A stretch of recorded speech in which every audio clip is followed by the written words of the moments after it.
That's something that always gets me, guys. People slag you for doing RCs, you're a grown man, you should be doing other things, spending your money on other things like that. And you see two guys cycling.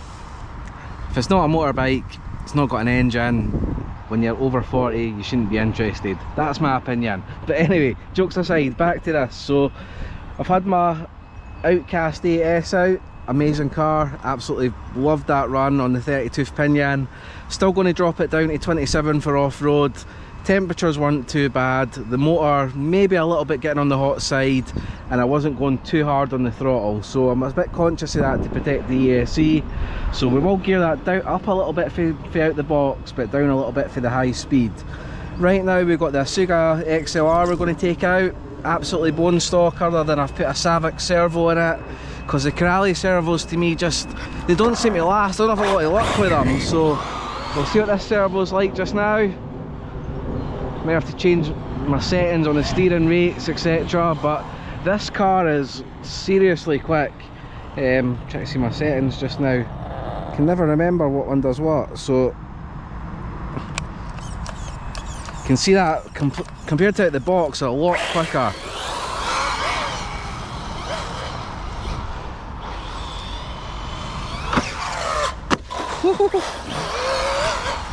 I love this car, guys. This is one of the cars that it took me a while to decide if I wanted it, and everybody's looking and getting all excited about the my mind's went blank, the new Italian. But I thought to myself, well, something a little bit different, and this is 7 scale as well. Obviously Italian's probably fast out the box technically, but for me this is a beast. This can get geared up to easily over 75 mile an hour, no problem. Absolute flying machine.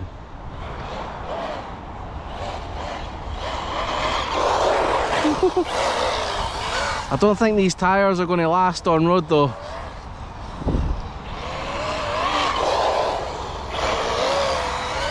You can just hear them kind of disintegrating. I'm going to probably put I don't know, maybe Outcast 4S tyres on it, something a bit beefier, but you're going to lose some of this sort of nimble handling. Go around the other way for a change and mix it up.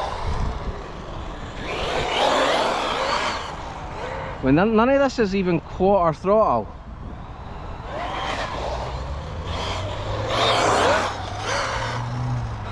I'm actually getting hit by bits of tyre as I'm coming round here, so these might be going to give up.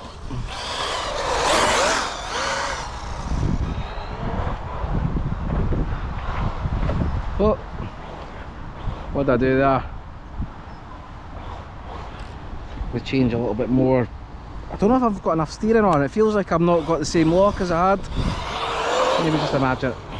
Yeah, that's better.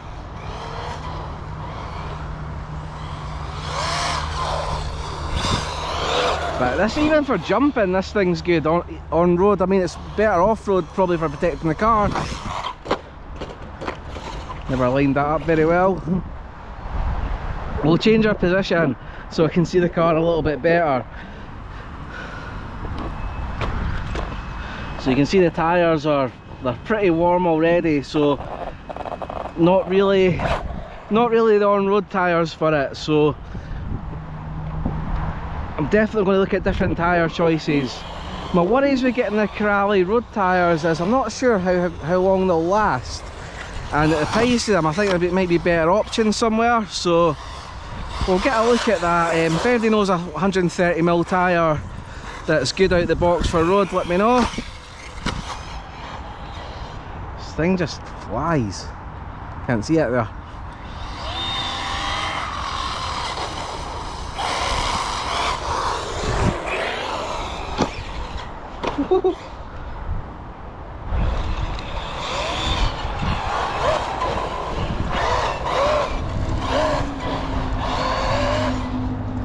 Such a quick little car.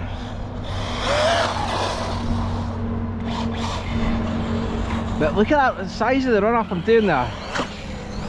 And the car just, it doesn't bother itself at all. It just jumps for absolute miles.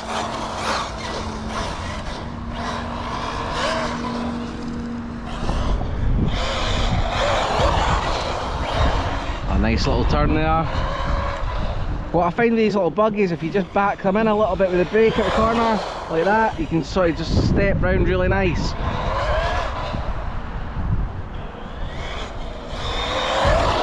Yeah, that's a good one.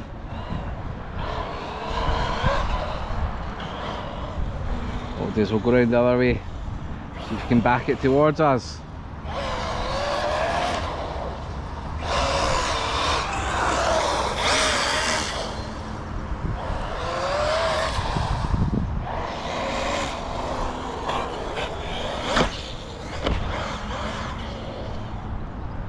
Just an animal.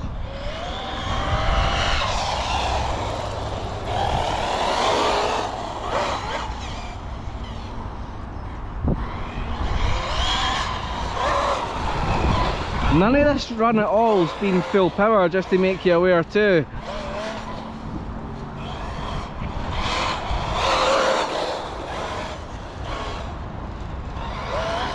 I think with heavy in the diff oil, I do think I've sacrificed a little bit of steering, so I might go back to standard. I'll need to check what that is, but it does feel like it's just in a straight line. Obviously it's lethal, but it doesn't feel quite as nimble as the last time I had it out. But you're always going to sacrifice that when you change oils. You'll gain something and lose something else, so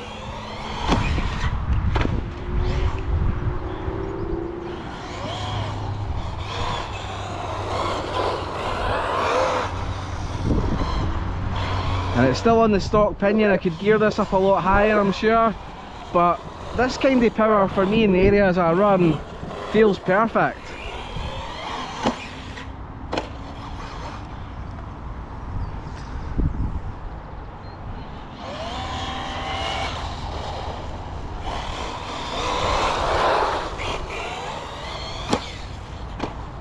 Oh, we got a wee turn there, that was nice. But what a car it is for Corrali. Probably my favourite Corrali, to be fair. I've really went off. I had like my, what do you call it, the Chronos. I've had the Jambo, etc, like that. All sort of more like monster truck, truggy styled ones.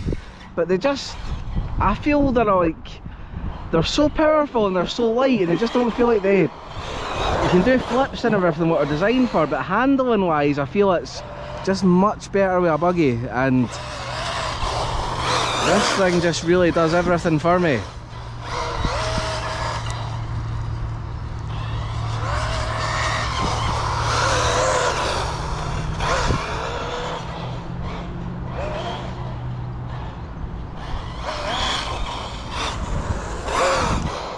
On you go. That's big that.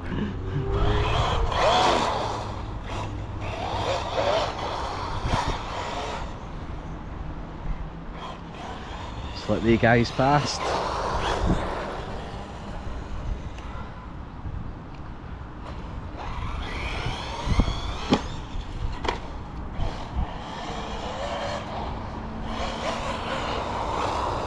Didn't notice them there. They might be in the video for longer than I thought.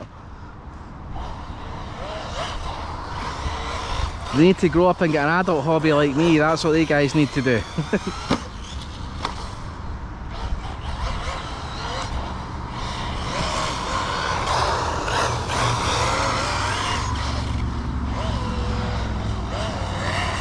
And you can see this is still the first battery, so the battery time's insane. Oh, clip that bit of ramp shaver. Come back round.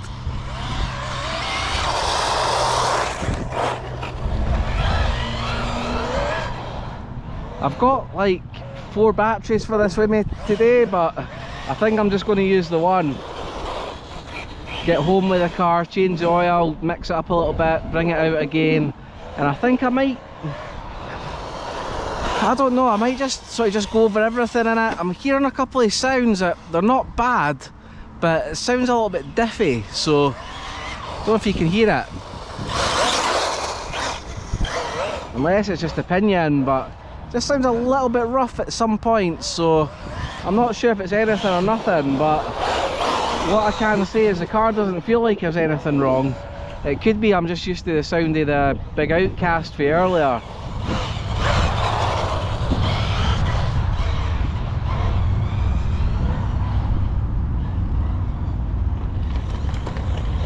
Whoa, grinding that a little bit.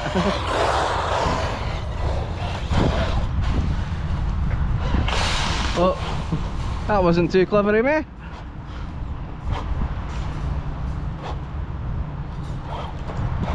Must come out with a spoiler the other way, surely. Yep.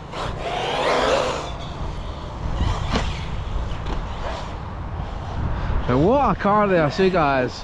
In the price range, I don't think there's anything faster, and at the size of it, it's just good.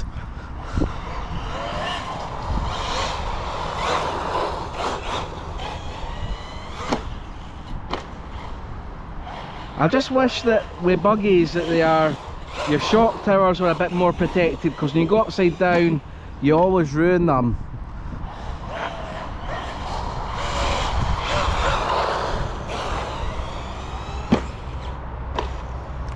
I'm really having to cut that throttle off in there because the car just feels like it wants to backflip, but it does fly with ice. When it's in the air it's really well balanced, you can control it really easily. You can see there, just low long jumps with it are really fun. I've never took it like much higher than that because it's not really for that in my mind, but it is a quick car. Bit of hang time there.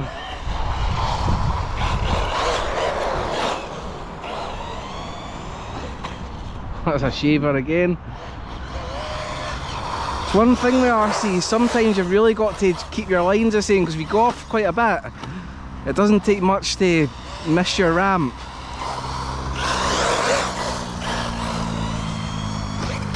Like that. Oh, that's the ones I don't like with the shock towers. Guaranteed I'm going to have shiny tips on the shock towers for that, but on a plus note, the parts for the Crallies aren't too expensive at all, to be fair, so that's a good thing for repairing them. And here in the UK you get the parts back really quick. The actual caps have protected it more than anything. That little scuff was there already, so it wasn't as bad as I thought.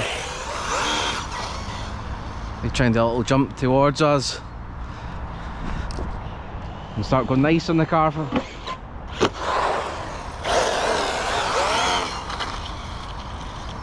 What was that? What's happened? Oh! Well, that's not too bad. So what's happened here, guys, is the shaft snapped at the back there for that crash. I've actually got one of these in my bag. I'm not going to replace it just now. Probably the weakest link is these little tower holders. When you get it done, it kind of bends them, and that's what's came off there. So you can see obviously I've stuck that in place. I'll just go lightly. There's nothing wrong with the car, just need to put that little shaft back on, but we'll call that a day just now. Got a good run there, and yeah, there's no point doing anything more to the car. What we will do though is we'll check the temperatures and just see kind of how hot it feels. I'm not into this sort of guns and things like that. I don't really put that much science into it. I just literally, to me, if it's cooking or it's not, don't need a laser to tell me. I'm not trying to really push the limits. So firstly, that motor could fry an egg on it, as you can tell my reaction. ESC, quite warm to be fair. Probably at the point where the car probably does need a little break, and the battery connector is quite warm as well, but nothing that's overly alarming me. A little bit of gunk there. That's when I cleaned my diff out. I've put some oils around the edges that have came out, so I'm going to take that diff out, clean it again, put the Crallie stock oils in it. And what I might do with the car next time when I bring it out, because I'll fix this when I go home, literally a 2-minute job, but I might start running it on 4S for a little while, see what it's like. Because say 6S, you can see there's brutal. These tyres are I don't think they've got much left. I mean, I can see how much I've cooked them down today. This one here, bit of a flat spot, so these are going to go soon. I really need a good hard tyre choice for it. It's the only downside of a 7-scale buggy like this is the tyres are bigger than all the 8s obviously, and just getting something with a really good road compound isn't the sort of easiest thing to do. I may try the Corrali ones, see what they're like, but my worry is they burn up so quick. So maybe even going to 4S on the road might be a better option, because this is an absolute tyre killer. But hope you enjoyed that video, just something a little bit different with the Asuga, and I'll see you guys in the next one. Next I might do one of my crawlers, or even my little lossy razor or something different. Put the bigger cars away for a while. But yeah, I've enjoyed that, a good bit of fun in the sun, and yeah, got to love this hobby, guys. See you in the next one. Paul out, bye.